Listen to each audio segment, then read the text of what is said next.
partir de agora, você acompanha conosco uma conversa sobre o Pacto Federativo.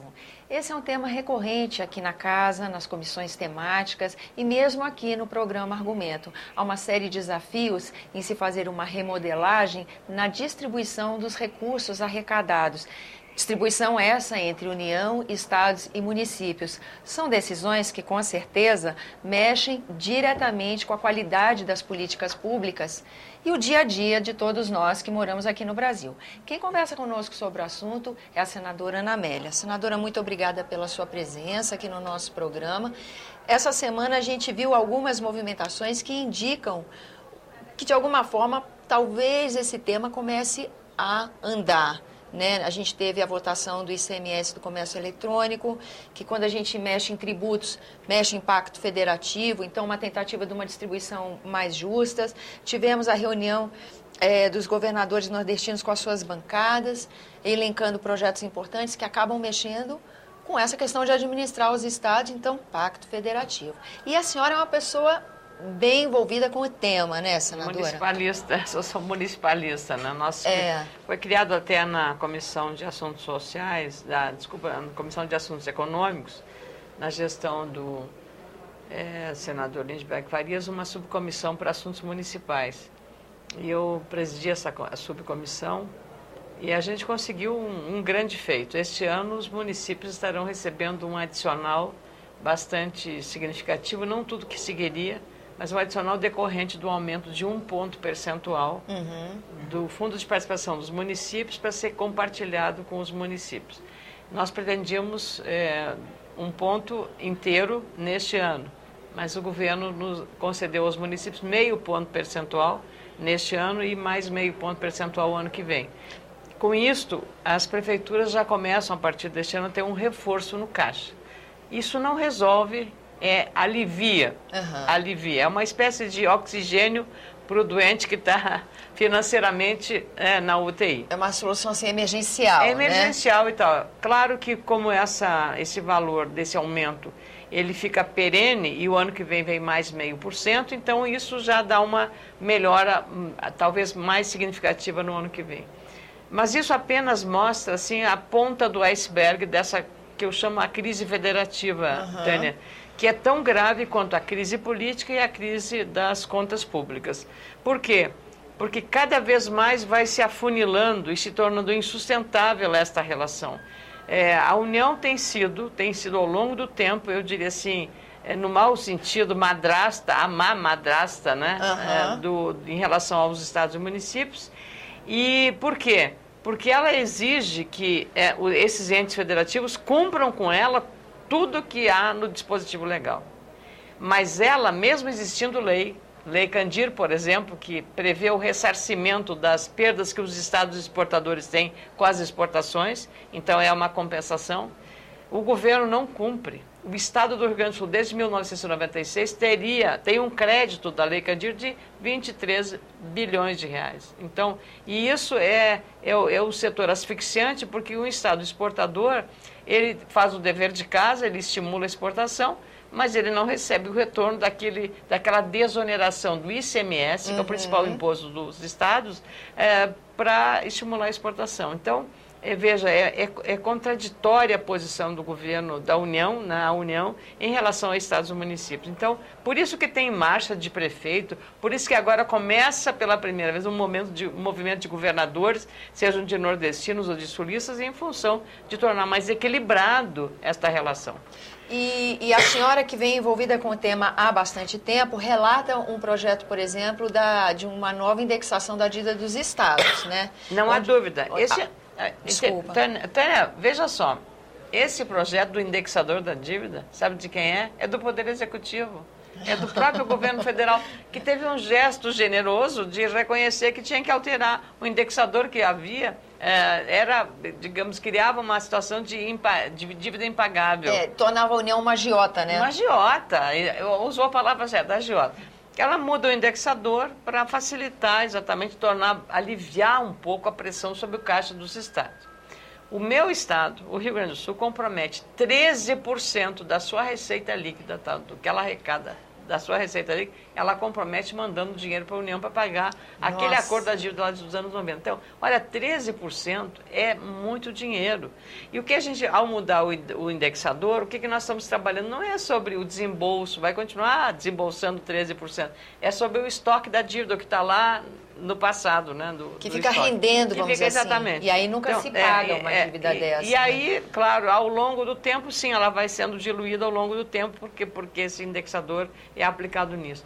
Agora, eu fiz uma emenda permitindo ali que, a partir de 1º de janeiro de 2016, o valor pago a mais em 2015 pelos estados e municípios à União deve ser ressarcido mediante um abatimento adicional do valor do saldo devedor pelo devedor. Então, tem que ser abatido do que o devedor tem, ou por compensação no orçamento dos encargos a serem efetivados ao longo do próximo ano.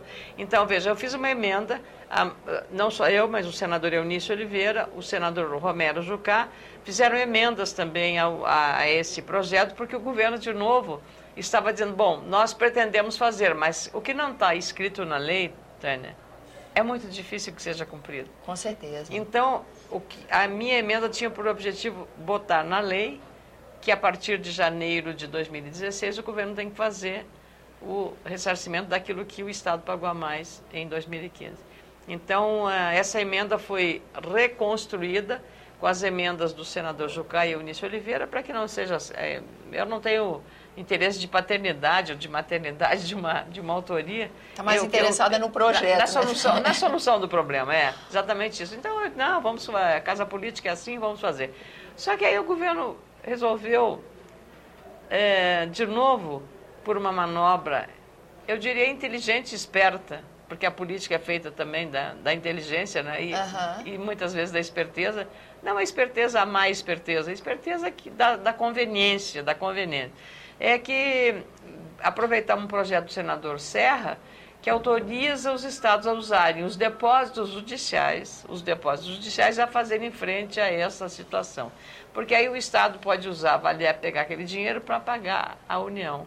Então, ou se valer disso para outros gastos. O Rio Grande do Sul já zerou os seus depósitos judiciais. E a situação só não é mais crítica e aguda e caótica porque o judiciário é moroso.